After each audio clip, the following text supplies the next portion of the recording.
Salut les amis, regardez un peu ce beau spectacle derrière moi. Je sais pas si vous voyez bien les rayons du soleil qui jaillissent de derrière la montagne. Moi, j'adore. Ça me fait penser à la compétence qui va jaillir de votre cerveau bientôt si vous continuez à vous former, à vous renseigner sur votre activité favorite, comme le marketing relationnel ou le développement personnel. Bon, aujourd'hui je vais marcher vite parce qu'il fait pas chaud. Ça y est, l'été c'est fini. On est en automne. Et oups, il fait froid. Il va falloir penser à changer de tenue pour marcher, je crois.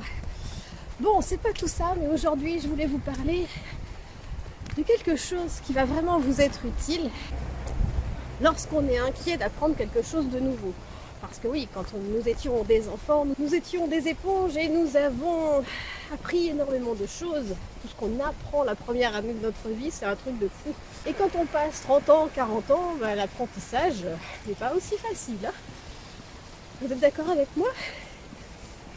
Alors, moi j'ai appris il y a quelques années quelque chose qui m'a vraiment aidé et qui a aidé mes enfants lorsqu'ils étaient plus jeunes. Ce sont les 4 étapes de l'apprentissage. On passe tous par ces 4 étapes. Donc ne vous inquiétez pas, vous allez passer par ces 4 étapes, même si vous êtes en train de paniquer, parce qu'au départ, quand on a des choses à apprendre, on peut se dire oh, ça fait trop, j'y arriverai pas, il y en a trop, moi j'ai plus de mémoire, j'y arriverai jamais à retenir tout ça, c'est nouveau. Et on peut paniquer, on peut laisser tomber, et c'est vraiment dommage. Parce qu'en fait, on va passer par ces 4 étapes, qu'on le veuille ou non, et on va les passer plus vite que certains ou moins vite que d'autres. Mais on s'en fout, parce qu'on est là pour apprendre pour soi. Alors voilà, la première étape, c'est l'étape de l'incompétence inconsciente. Ça veut dire que vous ne savez pas ce que vous ne savez pas. Alors, pour vous faire comprendre tout ça, je vais prendre l'exemple du lassage de chaussures. Lorsque vous étiez un bébé, vous n'aviez aucune idée, mais alors absolument aucune idée, de ce que c'était qu'une chaussure, et encore moins du fait qu'on pouvait lasser ses chaussures.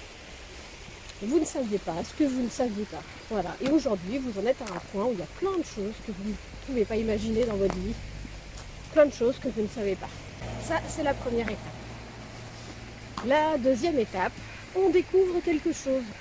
Mais on sait qu'on ne sait pas faire. C'est l'étape de l'incompétence consciente.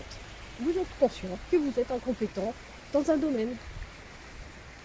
C'est une première étape et ça permet de savoir ce qu'on a envie d'apprendre ou pas. Parce que je suis incompétente dans la conduite d'un avion, mais c'est pas grave. Voilà, j'en ai pas besoin aujourd'hui. Alors ça pourrait être utile ma foi, mais bon. Voilà, je sais que ça ne m'intéresse pas et que je ne vais pas me lancer dans cet apprentissage. Donc voilà, l'étape de l'incompétence consciente. Je suis conscient que je ne sais pas. Et là, si vous êtes en train d'apprendre quelque chose, et que c'est le tout début et que vous ne savez encore rien, eh bien vous en êtes juste à ce stade, et c'est bon à savoir. Et maintenant, vous allez vous organiser pour mettre en place votre apprentissage. Donc dans cette phase, eh bien, on sait ce qu'est une chaussure, on sait qu'il faut lasser ses chaussures, mais on ne sait pas faire. Et c'est les parents qui font les lacets, ou les grands frères, les grandes sœurs, etc. On sait qu'on ne sait pas faire et on regarde faire les autres. L'étape d'après, c'est la compétence consciente. Ça veut dire qu'on est en train d'apprendre. On devient compétent petit à petit parce qu'on apprend, parce qu'on commence à faire. L'enfant commence à faire ses lacets. Il galère. Il ne sait jamais quelle boucle il faut prendre en premier. Il ne sait plus comment gérer l'ordre des choses. Il demande encore de l'aide, mais il essaye.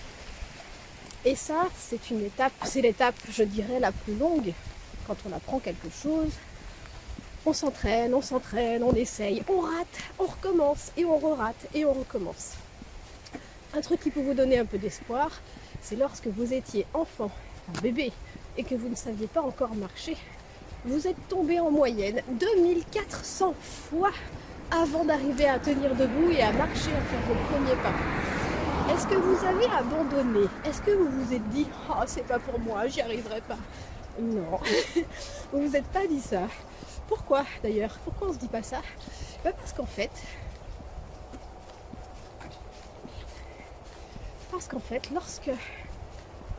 lorsqu'on apprend à marcher, on est encouragé par l'entourage. Tout le monde nous dit « Allez, vas-y, réessaye, recommence ».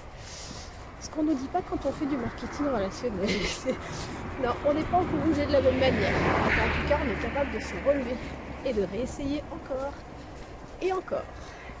Et donc il faut s'accrocher, il faut s'entraîner, il faut essayer, il faut se planter, il faut tomber et se relever et ça continue. Et vous allez progressivement progresser et aller vers la dernière étape. Cette dernière étape, c'est quand on réfléchit plus à ce qu'on fait. Cette dernière étape, elle s'appelle la compétence inconsciente. C'est-à-dire que je ne réfléchis plus à ce que je fais. Aujourd'hui, vous êtes capable, si votre lacet est défait, de vous baisser, de faire votre lacet tout en continuant à discuter, à maintenir la discussion que vous étiez en train de faire. Donc, il n'y a plus besoin de réfléchir, vos doigts font ça tout seuls. C'est comme lorsque vous conduisez votre voiture, vous ne réfléchissez plus du tout à quelle pédale sur laquelle appuyer, à quelle vitesse vous en êtes, comment passer la vitesse supérieure, inférieure, à quel moment je dois le faire. Vous ne réfléchissez plus à tout ça parce que vous êtes dans la phase compétence inconsciente. Et lorsque vous devez expliquer à quelqu'un comment faire, par exemple pour faire lasser les chaussures à votre enfant, ou lorsque je me rappelle, j'ai accompagné ma fille pour passer sa conduite accompagnée, à un moment donné, elle me pose une question et elle me demande comment je fais avec mes pieds, dans quel ordre je fais les choses. Et sur le coup, j'étais incapable de lui répondre parce qu'en fait, je réfléchissais plus à comment je faisais. Et elle était au volant. Je lui ai dit, écoute, arrête-toi, je vais prendre le volant, je vais le faire. Donc je me suis mise à le faire en me mettant en état conscient. Et j'ai regardé mes pieds, j'ai regardé comment je faisais. Et j'ai pu lui donner l'ordre des étapes. Mais sur le moment, j'étais incapable de lui donner l'ordre, je ne savais plus en fait ce que je faisais. Et ça, c'est la magie de cette 4e étape. Donc, vous n'êtes pas encore à cette 4e étape. Et j'avouerai que dans le domaine du marketing relationnel, j'y suis pas encore non plus. Mais j'y travaille, je suis dans la 3e étape. Et c'est assez sympa de savoir qu'il y a ces étapes, je trouve. Et d'ailleurs, j'avais rassuré ma fille à ce propos lorsqu'elle était enfant, qu'elle était à l'école et qu'elle apprenait à écrire. Elle confondait le S et le C. Et elle n'arrivait jamais à savoir lequel utiliser.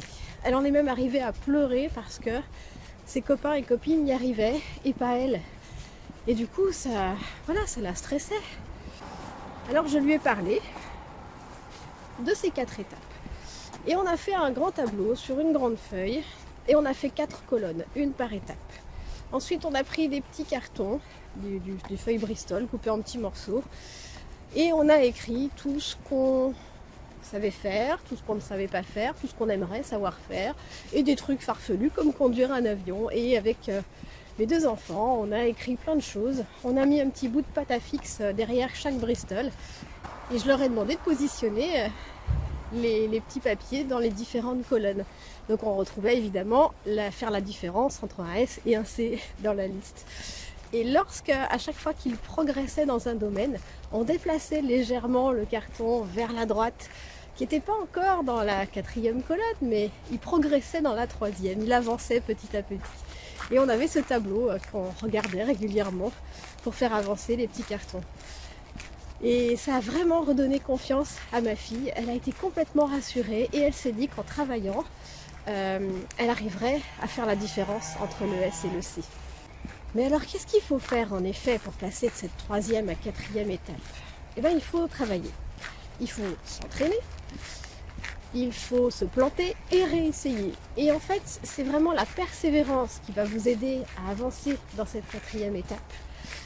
Mais c'est aussi regarder un mentor, regarder quelqu'un qui fait, regarder quelqu'un qui sait faire, observer, lire des livres, lire des biographies de personnes qui ont commencé comme vous et qui sont arrivées à avoir du succès aujourd'hui.